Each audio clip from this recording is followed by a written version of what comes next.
What you got? Olha Eduardo, onde é que tá? Wow. Fotografia. Pega lá. Was it a happy fish?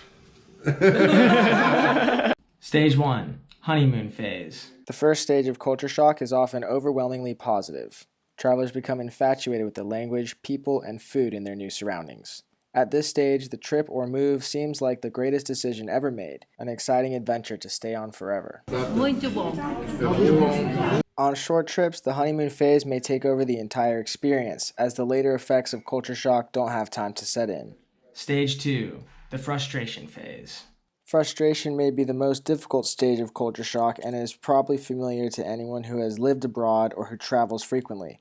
At this stage, the fatigue of not understanding gestures, signs, and the language sets in, and miscommunications may be happening frequently. Small things like losing keys, missing the bus, or not being able to easily order food in a restaurant may trigger frustration. And while frustration comes and goes, it's a natural reaction for people spending extended time in a new country. If you guys don't know me very well, then here's a fun fact about me that I just learned about myself today. I can get lost anywhere. Doesn't matter if it's a new city, an old city. Lisbon, get off on the subway 2 exits too soon, end up in an alley, have to turn around, you know, that's how it works. And guess what? I can always figure out the way to go the most up hills on the way to any destination. Go up the same hill 3 times if I have to. Stage 3, the adjustment phase.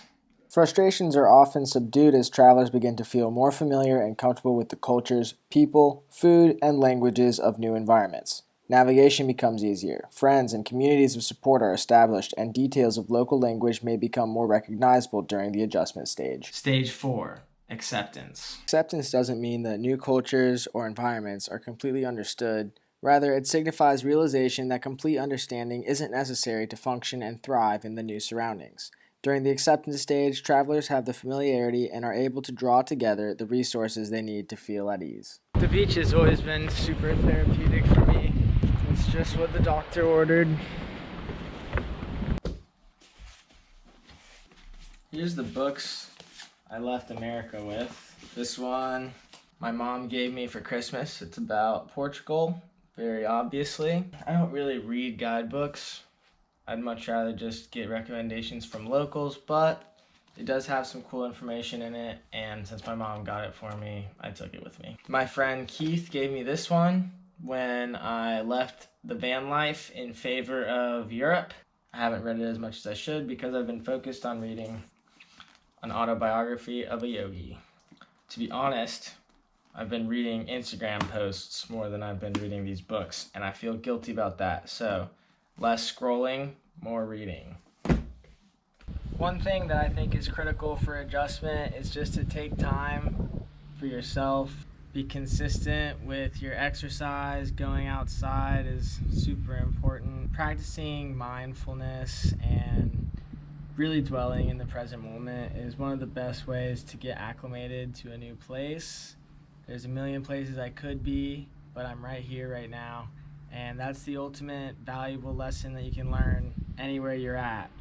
I've had some really good friends who have done study abroads reach out to me and just share that they've had the same experience of culture shock and homesickness and how they dealt with it. So I'm really curious if you guys have had the same experience, and if so, how did you handle it?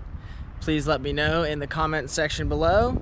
Like and subscribe per usual. I'll see you guys in the next one.